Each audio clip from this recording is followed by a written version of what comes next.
Brands on Brands. Hey, this is Jasmine Starr, a photographer and business strategist and founder of Social Curator. If you want to build a brand on gritty authenticity, being vulnerable, and showing up exactly who you are, you should be listening to Brands on Brands on Brands with my good friend, Brandon Bergmeyer.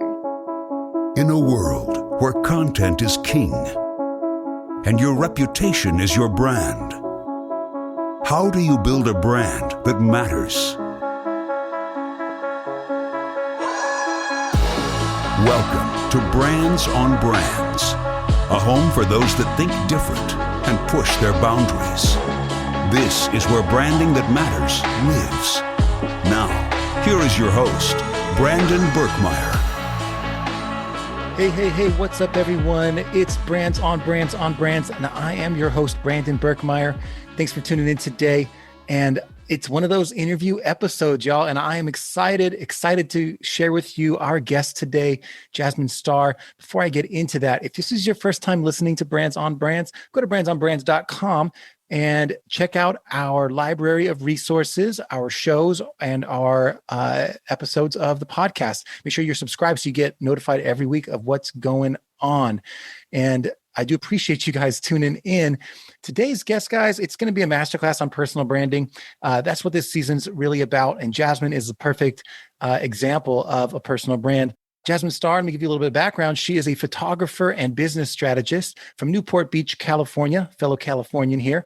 She dropped out of law school and became an internationally recognized entrepreneur, later on founding a company called Social Curator. Also, what that company does, it's a social media marketing membership for business owners. She founded that and also takes time each day to empower entrepreneurs to build their brand, to market on social media and create the life they love. And what do I mean? I mean, if you find her on Instagram or YouTube or TikTok even, you're going to see her giving tips. Here's how to take better pictures. Here's how to create engaging social media. Here's how to put your business on these platforms, how to build a brand leveraging the power of social media. She's out there sharing content all the time. She's speaking on stages and keynoting and has built so much to help creators and personal brands out there build their business and brand online. So check out the interview today. We talk a little bit about that and also about just for people who are starting personal branding, we really get into like, what are some of the steps you can take? What are some of the roadblocks you're going to encounter? What are some of the things you need to do to take you from getting started to being gone and have gotten going already? So a lot there, but if you guys are ready to hear one of the truly inspiring people who've taken this seriously, have gone from not being known to being out there and known and recognized as a leader in their field, today is a masterclass on that. So again, interview with Jasmine Starr, check it out. Brands on Brands. All right, let's get going. I'm excited, everyone, to welcome our guest today, Jasmine Starr, to the show. Jasmine, thank you first and foremost for being here. Well, thank you for having me. We're talking about things that I absolutely love, so it's going to be a party. Yeah, we have that in common. The reason I'm excited, why I want everyone to be listening today, is we get to talk about my favorite marketing topic right now, which is personal branding. And from my perspective, I've worked corporate jobs for 18 years at ad agencies. So I understand what it means to like have a resume, but not a reputation outside of that. Ooh, but I want to hear from... Wait. Let's hold on. You're about to drop that mic. People have a resume and not a reputation. Yeah. I think that's the podcast. Somewhere in there is the podcast episode title. That's real rich. Okay, let's go on. I had to pause and just clap that moment up. Well, it's my reason for this whole show, right? It's the mission behind it. It's like, let's get more people doing that. But I want to talk to people like you who've done that. But let's start like top level first. Like before we get into like very specific tactical things, let's take a step back and say, okay, like personal branding, it's kind of a buzzword, but like, what is the value of building the brand of you? And why does that matter? When people are excited about a business, they will buy when they want. When people are excited about a person, they will buy to support. And support is endless. And I think that clear distinction and the best, most powerful mechanisms are when people buy a brand business and a personal business as one. Then you are just like a tsunami. Yeah, I've heard and I've listened to some of your work and other talks and things like that. You've described yourself as something about the art versus the art, like the artist. Oh, yeah. And focusing on the artist and not the art. What, like, can you explain that a little bit to me? Because I want to understand, like, if I'm selling a product or I'm selling me, how do you distinguish between the two? What's effective? What's the difference? Well, first, I don't want to pontificate. I don't want to sound like Aristotle. I don't want to act like this is like the PhD of business. Sure. Like, so let's just strip this down and look at our human behavior. And our human behavior is that oftentimes as consumers, we are buying highly educated products with no idea of what goes into them, right? If I buy a car, it is a highly sophisticated product that I have known nothing about. I just need to turn it on. And the same way is that when somebody is investing in a photographer, they're not buying just the photographs, they're investing in the photographer. And the same way that you buy an art piece, it's not just the art piece, it's the artist. And you're not just buying a course, you're buying it as a result of the course creator. So there's always this thing and this force behind it. So it's so important for us to extract the importance that, yes, what we create is very important, but the story, the how, and who we are behind that is as much, if not more important than the thing that we're putting out. And I have to tell you, that statement is polarizing. It really pisses a lot of people off because there are people who are like, no, you don't get it. You see, Jasmine, I am the best photographer. I am the best graphic designer. And you have never tasted a better cake than I have because I trained at Le Cordon Bleu and I had a patisserie class in France. What you don't get, Jasmine, is I am the best. And I always hold up a mirror and I say, take a good look at this. Because the truth of the matter is you are not the judge and jury of what is good. The market is. And so if you are upset that somebody else who sells the same thing that you sell, but cheaper, worse in quality, and takes longer to turn around, and yet that other business person is more successful, it's because they have mastered the art of brand. That is it. Yeah. I mean, it sounds like if you had to choose between being the best at something or being someone's favorite, you choose favorite every time. Hands down, every single day and twice on Sunday. Yeah, I think that's if more businesses thought like that, I think there'd be more, successful businesses. Like, how do I become someone's favorite? But here's the thing, Brandon. One thing that I always just want to like lean in real hard. I don't want to be liked. Yeah. I don't want to be liked. I want to say, I want to serve you. There has been psychological studies when people often think, studies have shown that when you meet somebody for the first time, you walk away thinking favorably of that person if you spoke more than they did. So when you say you would rather be liked than be the best, well, between the two, yes. But when I talk about being liked, it isn't liked because I need satisfaction. I wasn't hugged as a child. It's simply because I want to serve in a way that somebody walks away and says, I got what I want in the way that I want it. And I happen to like that person too. Yeah, no, I love that. One of my like favorite people out there in the marketing space is Mark Schaefer. And he describes something as it being, if you wanted to build a business that matters and that people keep coming back to, that's loyal. The only factor that contributes to that is that you've created a shared meaningful experience, as how he describes it. And I think you tap into that a lot. I think I've heard you talk about creating experiences, but I want to hear from you. Like, how do you think about that when you're designing a product or a course or something interaction with people that you would want to work with? How do you design them in ways that like are engaging? I mean, if I could easily answer that question, I'd probably be able to sell it on a plaque for $1 million. Right. But growing up, I'm Latina. Growing up, there was this movie called Water for Chocolate. And the whole premise is how there is a cook. And the emotions that she puts into the food are the emotions that people experience when they eat it. So she's there and she's making, I think if she's making chile rellenos and she's crying, or she's making a cake and she's crying into it. And then all of a sudden, everybody starts eating it, and then they start crying because, like, we feel her emotion. It's very, very, very dramatic, as typical Latino movies are. But I can't help but feel like, as business owners, when you pour your guts into the thing, the consumer feels it. And so when you come about creating an experience, it is if somebody were saying, I'm just creating a course or I'm just creating an ebook. But the way that you care about what it is that you do, that is an experience in and of itself. If somebody were to have a follow-up question in relation to the ebook or the course or your website design or your coaching, and you follow up in a timely manner, that is an experience. When somebody sends you a direct message on any social platform and you take the time to return the dignity with a response, that is an experience. An experience is simply what somebody will say about you when you walk out of the room. Oftentimes people say, I don't have money, I don't have time, I don't have education, I don't have connections, therefore I cannot create an experience. And I'm like, oftentimes an experience is created for nothing, but will you actually look in that way and treat it with respect that it deserves? Yeah. Yeah. I think for me, and like a little transparency to the people listening, like Jasmine, someone I've been trying, one day I will interview Jasmine. I'm looking forward to interviewing Jasmine. So I'm happy that this has happened today, just because I respect your work and what you've done for your personal brand. And so for me personally, even coming up with like, what should we talk about today? I think getting into like the idea of like when people are building personal brands, basically when they're building their reputations for something, one of the things you have to figure out is like, how do I find my thing, right? That's a difficult thing for people to figure out. Like, I don't know what I'm passionate about. I don't know what my purpose is. So I think what I want to get a little bit into is either how have you found that, or how have you helped people figure out like how to tap into their thing, or how to help people start steering towards that?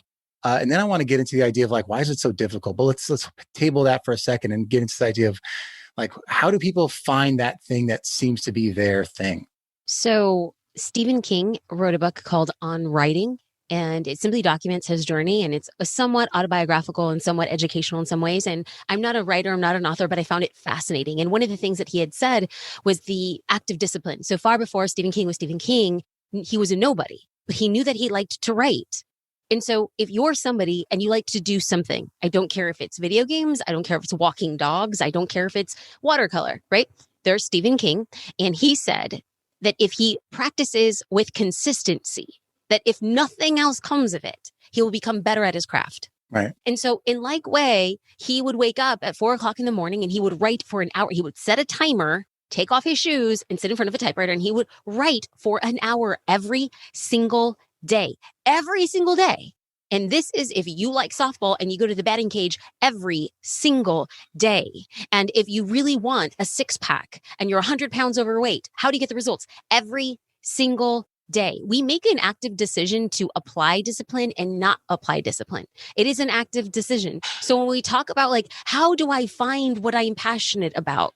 Stephen Pressfield in his book, Do the Work, he often writes that he calls them muses will visit in the act of creation, not when you're struck by inspiration, because inspiration comes in the act of doing. And so if people are like, I don't know what I'm passionate about, my advice is make a list of what you like to do, truly, and then start doing. And then you're going to see over time, like let's say you come up with a list, you're like, I really like 7 things. Great. Start doing those 7 things. And then a month later, if you've practiced them consistently, here and there and there and there, a few are going to rise to the top. And maybe it's like, well, these 3 things I really like. Great. For the next month, do just those 3 things in any excess time you have. So you're going to cut out Netflix. You're going to cut out random chewing the fat on Friday nights. You're going to cut out happy hour twice a week. You're going to take whatever time you have and practice those 3 things. And over time, you're going to see one rise to the top. And guess what? You're still going to suck. And it's still going to be terrible. And there's not going to be a business there. And people are going to be like, why are you wasting that time with crochet? And to which you will reply, I am trying to find what I'm passionate about. And it is only until you crochet, you walk 8,000 dogs, you write 10 million words, and you make 3 movies in a matter of months. That is only when you will be able to start having ideation around monetization, not anytime sooner. Yeah, I believe that. And I think that for me, the idea that even if you don't know which thing to choose to do first, if you maybe take the risk of using your voice, whether it's writing or recording like we're doing here, or recording something with video, I think if you had to talk about something every day or every week, you might find that there's some themes in the things you talk about that you talk about them because you're interested in, or you're curious about them, or you're passionate about them. And if you just talk about different things over time, I think if you use your voice every day, you will find the things that you want to talk about, and you will find your voice. And I think to your point, like Marie Forleo, I love the way she said it. She says, it's not in like thinking that you find clarity. It's through doing, it's through action. She says it more eloquently than I do. And I think that that's true. I think you have to be in the middle of doing things to feel that creativity that you're talking about. That really resonates. Mm-hmm. I think the same and slightly different is Marie's quote is action is the antidote to fear. Yes. And oftentimes we are fearful, so then we don't do. But one of the things that I found pretty intriguing, if I can tap here for a second, is you said that oftentimes when you talk about stuff that you like, you start knowing you start talking and it comes easy to you and you find it invigorating. But one thing that's ancillary to that is that the more you talk about it, the more you will find a small group of people who are interested in your topic, and they will follow up with questions or ask for your opinion on something else. And so content ignites content.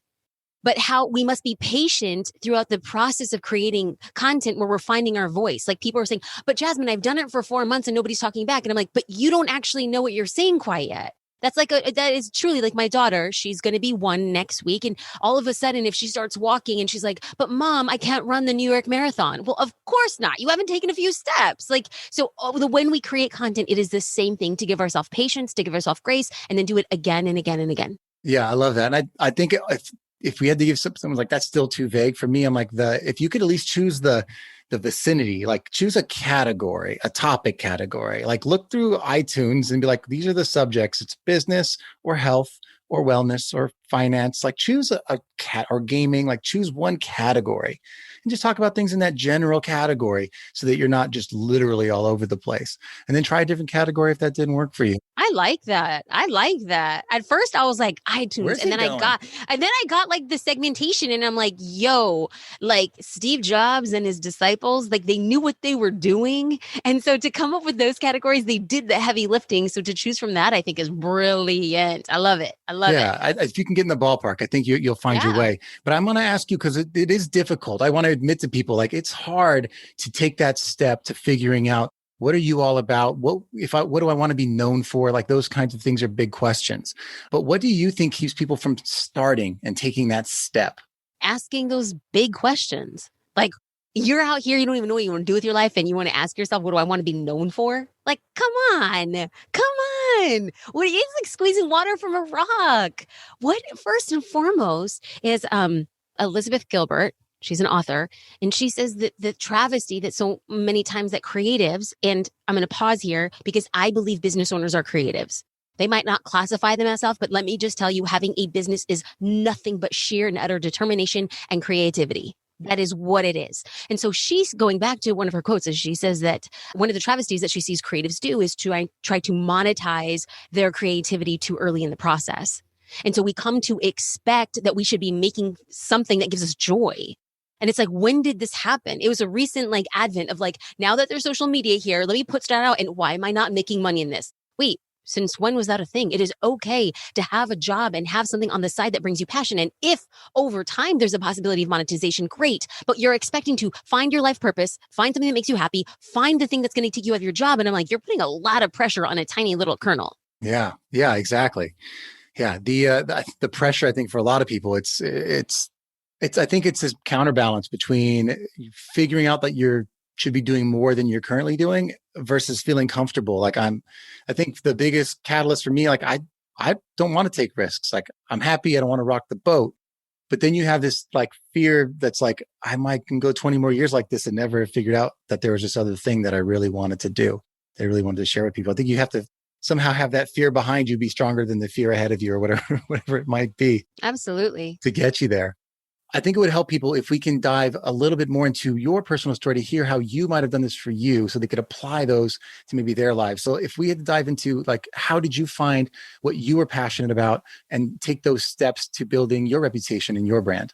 Oh, it's good because I feel like you're keeping my feet to the fire right now. Because if I was here talking to you about in theory, and I was being philosophical about how people should pursue it, and then I didn't do the very thing, I'm about to get called out. But I did, because I literally practice what I preach.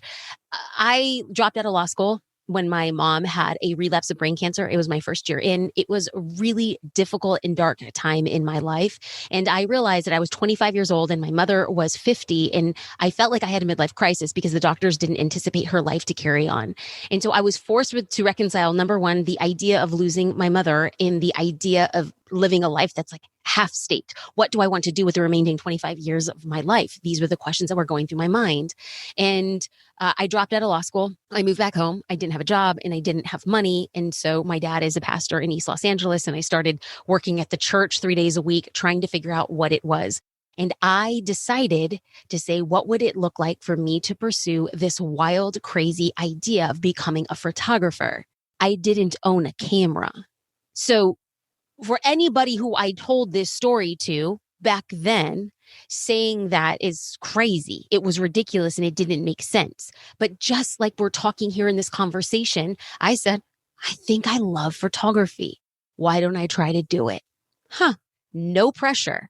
But I am in this like kind of like dead end part-time job. Hey, I love my daddy, but it wasn't like my career. I dropped out of law school and I had a full scholarship and I'm like, okay, I have 3 years to go back and get it. What would it look like to take a risk on something? That Christmas, my husband bought me a very, very simple digital camera. And I was like, okay, now we're off to the races. I didn't start by saying, is this my purpose? I didn't start by saying, I'm going to build a 7-figure business. I didn't start by saying, what does this mean? And how do I want to leave a mark on the industry? I'm like, I want to take photos. And that's what I did. I shot anybody and everybody who would let me. And when people did not let me because they felt it was a waste of time, and justly so, here I am, a novice, not knowing what the heck I'm doing. And even though, y'all, my dad is a pastor and I was asking people at church to take their photos for free and then they say no. It's like, you got to be real bad. Like, y'all are ungodly to not let me practice on you. So I would go into my backyard and my husband and I lived in this like tiny little apartment, but there was an orange tree in this backyard. And I noticed that when the sun was at 12 o'clock, it hit the orange different. And when it was at 3 o'clock, it hit the orange different. So I had to practice lighting. And so I was practicing lighting and photography on inanimate objects. And then I decided, I'm like, well, I have no money. I have no website. I have no resources. And what I didn't know then that I know now is that I have a unique ability to create an experience. Here's how the creation of the experience existed. I was like, there's these crazy things called blogs. You could just go on and get a blog. So I got a blog and I just started writing, and I'd be posting pictures of the orange tree. I'd be posting pictures about a lens that I rented. I'd be telling a story about my husband and I celebrating our first wedding anniversary. And crazy enough, guess what?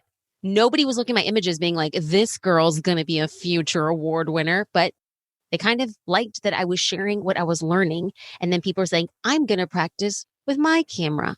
And then all of a sudden, the content that I shared and the learnings that I shared created a group of people who wanted to hear more from me. That's it. And with every iteration of my business, from working with clients to art directors to magazine editors to creating online courses to creating a subscription to creating a SaaS company to being voted 3 years after I picked up my camera as one of the top photographers in the world, every single thing was on the back of what? Not being the best, but serving people more than I possibly could. Wow.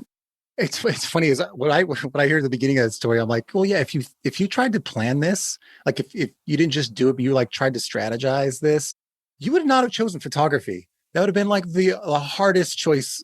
Like, absolutely. You choose this thing that literally anyone can do, that's super competitive, and that the professionals have these crazy gear, and you wouldn't have chose that. No, it's a highly saturated market. And remember, like, this is the advent as I'm trying to build up a very successful business. Phones are added to cameras. Right. And so anybody with a phone is a photographer. And truly, you have companies like Apple taking photos that people took on their phone and making them into billboards. Truly, everyone's a photographer. I like chose a profession. It's like everybody who holds a knife, boom, you're a chef. You know, it's like a saturated market. But hey, this is why I'm like, if it works in this industry, anybody who's listening, it will work in yours. Yeah. And I think that the reason that people need to hear that is because if you don't overthink it, number one. But number two, I think once you start to figure out that realm of like that world you want to live in, I'm sure at some point you started like to make some money or do, actually this turned into something else. But I want to figure out like at some point you had to start thinking about like, how do I help people enough that they want to tell other people about me? But then B, like, what do they say? Like, how did you find your corner in that market so that they call it positioning, but how did you find your little corner that was like, it was starting to work for you and not just, like struggling to eat, take in free pictures for 3 years, that kind of thing. So we'll go back and tap on what Elizabeth Gilbert said, and that was not to monetize the passion. Like early on, like, yes, I wanted it to be a job and I wanted it to be a career, but fortunately, I wasn't making very much money working part-time at my dad's church, but it was a source of income. And my husband at the time was with a startup company, and it was only he was only getting a commission off sales. So it was super sketchy for us on paying our bills. But I had started working for other photographers, oftentimes very free. Like if you could be very free, I was very free. I was like driving 2 hours to a shoot, working 8 hours for free, driving back home and turning over all the images. So that's very free. I did that for over a year. And so I started understanding the behind the scenes of what it would take to get a business. And then over time, after I would probably say like a year and a half of constantly putting out content and sharing personal things about my life and my business and growing, that I had somebody reach out as a result of a blog post and say, hey, like I'm going to be getting married. Do you want to shoot my wedding? And they're like, how much do you charge? And my question as a true business owner was, how much do you have? And she responded with $1,000. And I was like, funny, that's what I charge. I probably would have shot the wedding for like $100. I was like, somebody wants to actually hire me. So this goes into like, something that we need to talk about like secondarily is like when you just start out, take whatever you can. Don't be precious about it. Like you don't have a line out down the block for your product or service. Take what you can in the beginning because a portfolio is worth more than a bank account the first 3 years in your business.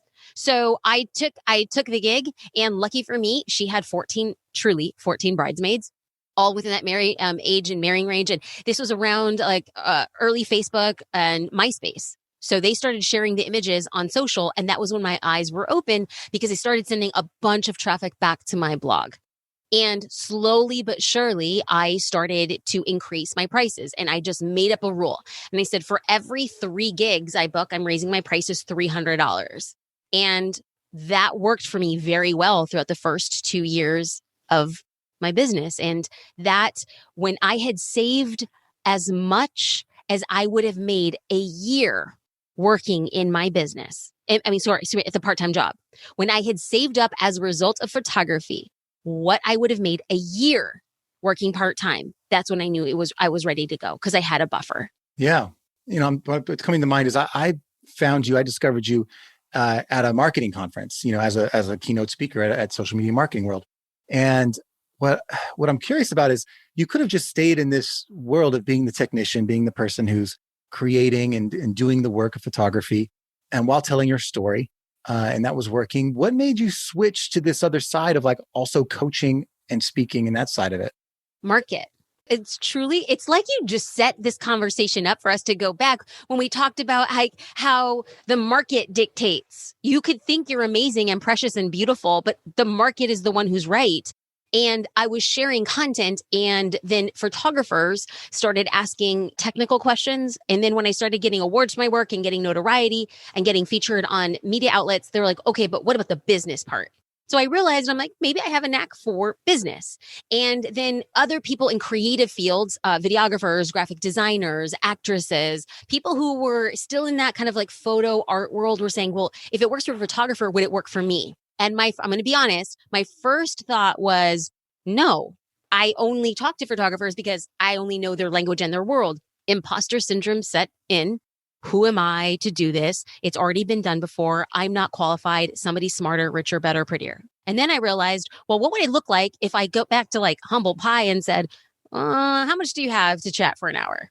And people are like, I have $100. I'm like, okay, PayPal me $100. And then all of a sudden I start talking to people about building a business. And that's in the process of doing, that's when I realized, oh, I am teaching principles that apply to business, period, not business for photographers. And once I did that, I started expanding offerings and speaking at different places and did the work, hit the road, spoke for free for like 3 years before I ever got a paid speaking gig. And now it's a serious source of revenue in my business. Wow, that's amazing. And I think a lot of people could, if they could follow that path, they would. But there's still some things I think that they're going to like, well, I don't know what I would do here. So I'm sure there are some mentors that came into your life. There's some things you had to learn along the way to continue to level up your business. But I want to figure out like, what are some of the things that you saw as turning points where you said, you know what, like I'm making money doing this. 'Cause I know that's probably the first one. Like I'm already making money doing this, but now things are starting to change. Was it noticeable or did it just kind of happen over time? I believe that happens over time. For so many years, I wasted so much energy wishing that I had a mentor and like wondering like, what would my life look like or be? And then the internet democratized everything. The internet took the country club and turned it inside out and cut it into pieces and put glitter and confetti and had a party. It was like a Brooklyn street party. That's what the internet is.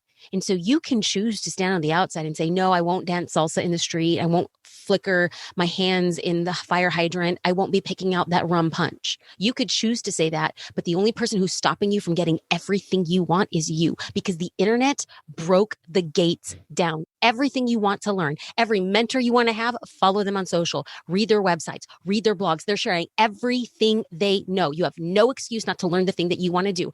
I am a product of the University of Google. I am the product of reading every piece of content Gary Vaynerchuk has put out. I'm a piece of content Reid Hoffman and his podcast sharing what it's like to scale a business. I am a product of the hood, taking whatever you have to make it work. If it's not working for you, it's because you haven't gotten free information on the internet. And I have decided to pay it forward for every person I have ever learned from. I put out content in homage and in honor of giving back what was given to me. Yeah, I love that. I did see that when you had a chance to talk to Gary Vee about your business. How did you make that happen? What was was it pay to play? I love this story. Because, tell me, please. Okay, so when I say I creep on people, like I always tell my husband, let me just tell you, I'm a professional creeper. I know how to hound people. So big fan of Gary Vee. And I know he's not for everybody. I found a book in an airport, started reading it, and I was like, I think I like what you do. And anyway, right when Instagram Live started coming out, so this is about 2 years ago, Instagram Live was popping. Gary was one of the first early adopters. I jumped on right immediately because I knew, I'm like, I got the gift of gab. I can hop right in. So he had said, hey, join us in a business meeting. And he turned on his phone and he just left it on a desk. And there were about 5 guys in the room, one of them being D-Rock, and then one of them being an assistant by the name of Tyler. And they're talking. And I screamed to my husband upstairs and I'm like, I'm in a business meeting with Gary Vaynerchuk. Okay. So when we talk about finding mentors on the internet, this is what I'm talking about. I got access to New York City, 10 Hudson Yards with his tchotchke wall in the background. And I'm like, how is this freaking real life? And so they're talking about launching the Clouds and Dirt, his brand new shoe line collaboration with K-Swiss. So you remember, like, this is back in the day. It's just about to drop. And he's like, how are we going to promote it? I sat in a freaking business meeting with Gary Vaynerchuk and his marketing team talking about the strategies that they're going to do bulk orders. And I'm like, what in the heck is happening right now? One of the things that they threw as mud on the wall is the more shoes you bulk buy, the more time of Gary you'll get. And so one of the things that were proposed of buying 35 pairs of shoes, and then you've got 2 minutes on an Instagram Live with Gary. Okay. So I'm like, I talked to my husband. I'm like, I'm gonna buy the shoes. And he's like, what are you going to do with 35 pairs of shoes? And I'm like, I'm going to donate them to a boys entrepreneur club in Los Angeles for people who can't afford, they're just in a different time and space. My husband's like, great, let's do it. We buy the shoes. I set up a time with Tyler, his assistant, to go live on Instagram. I bring a videographer. I have a ring light. I'm feeling myself. I curl my hair. I put on fake lashes. I was like, I'm going to talk to the man, the myth, the legend, Gary Vaynerchuk. And I was like, are you ready? Are you ready? I was sweating. Okay. So then all of a sudden we go live and he keeps on saying, I'm waiting for Jasmine to come on, Jasmine Star. And I'm like, I'm here. And I'm like, I'm here. And I keep on pressing like, I'm here, I'm here. And then Tyler is texting me like, where are you? I'm like, I'm here. And people are telling Gary, she's here. She's leaving comments. So then I get off, I get back on, I get off and get back on. And he's just waiting. And that's not, you don't waste Gary's time. He's like, okay, we're going to have to try this again. Or no, he said, I'm so sorry, it didn't work out. And so then I get off and I'm not going to lie. I think I have it on video. I think I got a little teary-eyed. Yeah. I was like the girl who was waiting for the limo to pick her up to go to prom. Oh, no. That's how I felt. And the limo never came. And so I was sitting there. I was like, I'm just really sad. And I'm like, I'm disappointed. I'm like, why is this happening? So then they generously decide to reschedule. And then guess what? Same thing happens again. No. And I want to be angry and I want to be hurt. But guess what? Life works for you. Every stinking situation that Gary was just like, okay, this is too much. Clearly something's happening here. I said, I'm in LA. And he says, I'm going to be going to the Vayner offices in Los Angeles. Do you want to meet there for 5 minutes? I was like, okay, I just came up. So I drive to LA, take my videographer, and I have the opportunity to speak to Gary Vaynerchuk, and he's so generous. I ended up getting like 12 minutes with the guy. I walk in, I have the opportunity to ask a business question, and then I also have the opportunity to tell him that the 35 pairs of shoes were donated to underprivileged boys in an entrepreneurial program in Los Angeles. And I said, as the daughter of an immigrant, my father came and we were always getting hand-me-downs. We only ever shopped at thrift stores. We only ever went to yard sales. I never had new anything. And the first brand new pair of shoes that I ever received was when my father bought me a pair of white K-Swiss lace-ups. And the fact that I get to give 35 pairs of K-Swiss shoes to kids who are probably in a very similar situation meant the world to me. So to have that on video, to know that I invested, and then to know that I got like honestly tenfold of what was actually slated was just a win. I can't just say enough good things about him. Yeah, it's amazing if you take the time to put yourself around people and figure. I think the stalking strategy works, by the way, all the time, every time. I've heard so many people who have literally like, I just did what I could to put myself where they are, interact, and be whatever it might be. It's honestly part of like my big strategies too. Like when I'm building the show and everything else, like the guy we were talking about, Mark Schaefer, I literally was like, I'm going to go to social media marketing world. I'm going to DM like the 100 of the 200 speakers. And I'm going to show up. And now that I've DM'd them and I've been in their feeds and whatever, if I shake their hands, I can say, I was on your feed and you talked about this. And it starts to snowball and like it turns into one thing turns into another. But if you go out of your way to be where those people are, like you're opening the doors to fate happening. Yes. So everyone I know that has found a way to get around people that they're heroes, it's because it didn't come to them. They like somehow chased it in some crazy way. And I love that you did that. As we're kind of coming to the back end here of the show, I want to get some like tactical, because you're a creative genius. You're awesome. The marketing part, the media part. I want to give some people some tips here. I want to leave it on your end here. Maybe some either creative tips or like the media tactical tips that someone's just getting started off. They're like, okay, steps 1, 2, 3. If I had to have a sequence to follow to get started building my personal brand, what would you like to lean into and discuss with us? Number one is consistency. And if anybody has ever heard a podcast with me, they're dang sick of that word, but I can't say it enough. Consistency is the only path to growth. I don't care if you have all of the hacks and all of the secrets. I don't care if you have a massive ad budget. True growth, organic growth, conscientious growth, engaging growth comes on the back of consistency all day, every day, no matter what digital marketing hack there is out there. So if you can't make the commitment to be consistent, then don't hold yourself accountable to not growing at the rate at which you aspire to. Number two is the minute you decide to be consistent, choose the parameters of your consistency. I'm not out here saying that you need to be posting on Instagram 10 times a day, but if you're going to be saying I'm going to be posting on Instagram every day, well then walk in integrity, post on Instagram every single day. So number one, it's consistency. And number two is defining your consistency. And number three is to give what you want to get.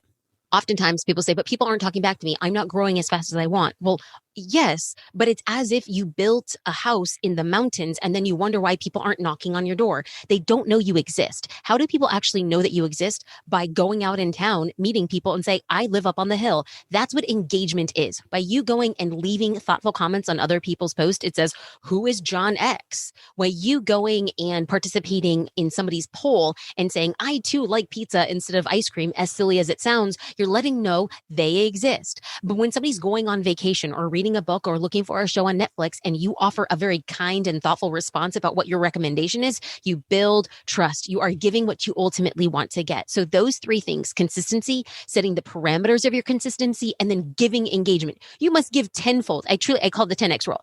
10 of whatever it is you want. You want 10 comments? Go and leave 100. You want 10 likes? Go and leave 100 likes. That is truly the foundation of social media. Wow. Yeah. I'm going to maybe dive in a weird way here. So you're being warned. Okay. I want to get into because I think consistency, when people who like have gotten there and they've succeeded, they look back and they're like, well, I was consistent. But someone who's been consistent, but hasn't seen the success, maybe is just going to be told, well, just keep being consistent. But let's get into the why. Like, why do you think consistency ends up being the secret ingredient that helps people? Like, what is it about consistency that is going to unlock that thing for people? I love this question so much. First and foremost, we must define what length of consistency people are expecting it. So when you say be consistent, I can have somebody say, I've been consistent a month. And then you have somebody say, I've been consistent 5 years. It's like, however you're defining it. And there isn't a golden rule, but the longer you're consistent, the more data, the more insights, the more feedback that you have to judge on and assess the quality of the content that you are producing. Because if you're sitting here and you're telling me that you have posted every single day for 3 years on any social platform, for the sake of this conversation, we'll use Instagram. You're sitting here for 3 years, every single day, rain or shine, hell or high water. You posted on Instagram and you didn't miss a day and you say, I haven't grown. That is when I will come back with a couple things. It could be the medium, the message, or the methodology.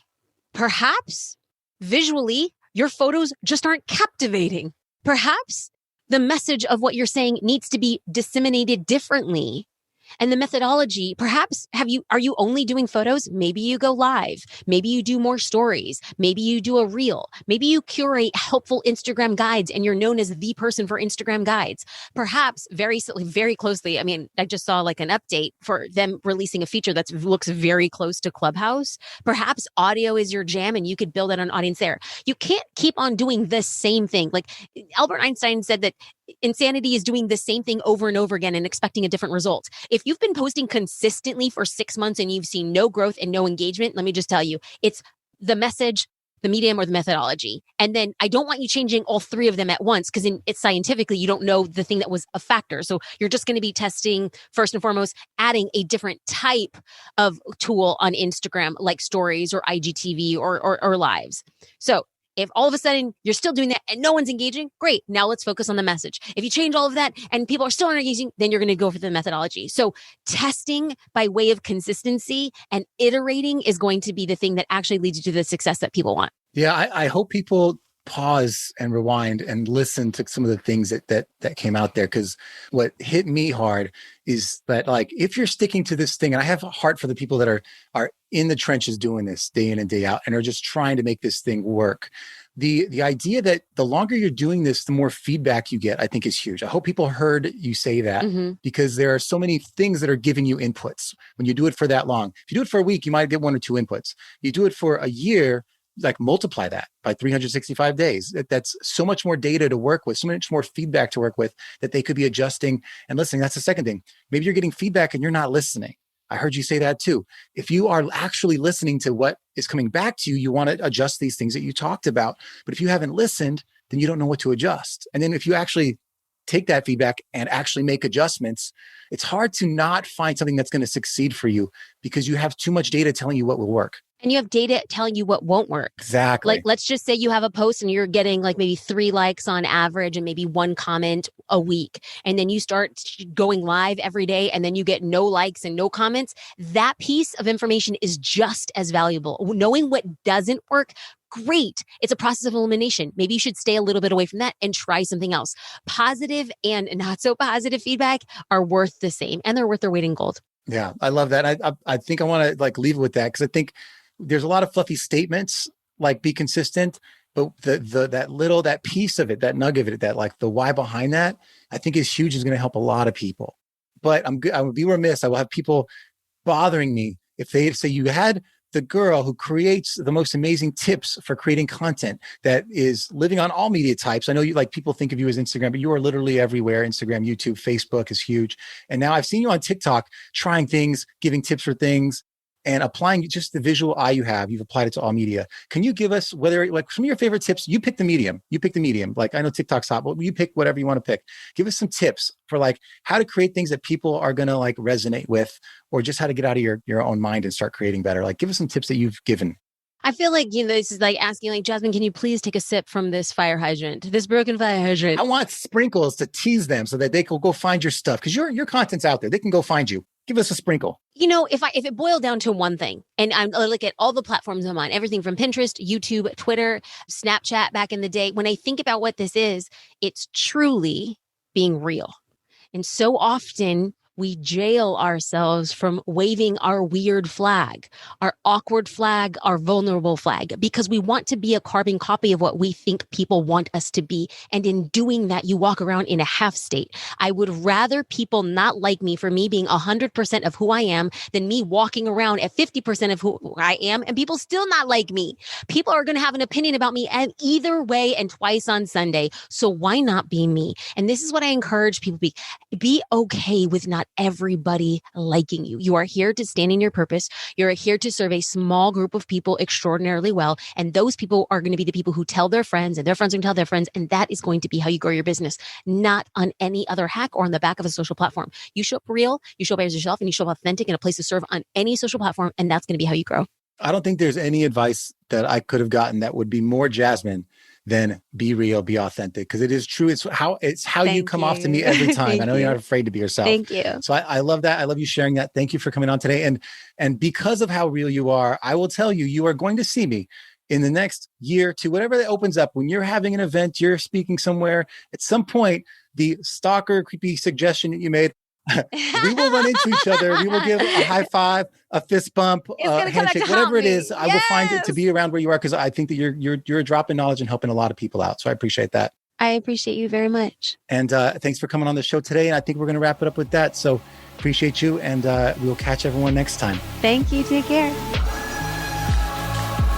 You've just taken your marketing knowledge to another level with this episode of Brands on Brands. But we have plenty more ways to help you build a brand that matters. Head over to brandsonbrands.com for resources, as well as access to our blogs, videos, and exclusive coaching sessions with your host. Be sure to visit brandsonbrands.com.